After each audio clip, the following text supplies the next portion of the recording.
my friend ဒီနေ့ကတော့ grade 4 intelligent အတန်းရဲ့ group 3သိပ္ပံအခန်း6တင်တန်လိုက်နှင့်လျှက်စစ်တင်ငန်းစာထဲကလုပ်ငန်း3လေးကိုလက်တွေ့ပြုလုပ်ကြမှာပဲဖြစ်ပါတယ်ဆက်လက်ကြည့်ရှုပေးကြပါဦး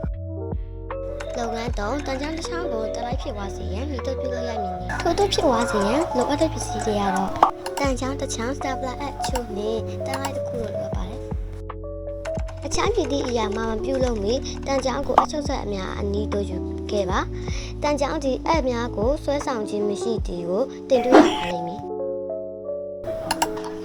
ထို့သောတိုက်ပြီးနောက်တန်ကြောင်ကိုအချုပ်အများအနည်းတို့တင်လာပြီးတကြီးယခုလိုတန်ကြောင်ဒီထို့သောပတ်အပြင်အချုပ်အများကိုဆွဲဆောင်နေမြင်တွေ့ရပါလိမ့်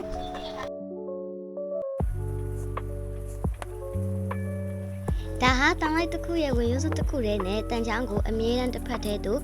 ပို့တိုက်ပေးခြင်းကအဓိကဖြစ်ကြောင်းကိုလည်းဒီဗီဒီယိုထဲတွင်သိရှိနိုင်ပါတယ်။လျှက်စစ်လုပ်ငန်းတော့ရိုးရိုးလျှက်စစ်ပတ်လမ်းဖြင့်မိသည့်တစ်လုံးကိုမီးလင်းအောင်မိတို့လှုပ်ဆောင်လိုက်တဲ့။ဝါယာရိုးနှံစားမိသည့်တစ်လုံးတက်ခဲတစ်လုံးကိုပြင်ဆင်ပါ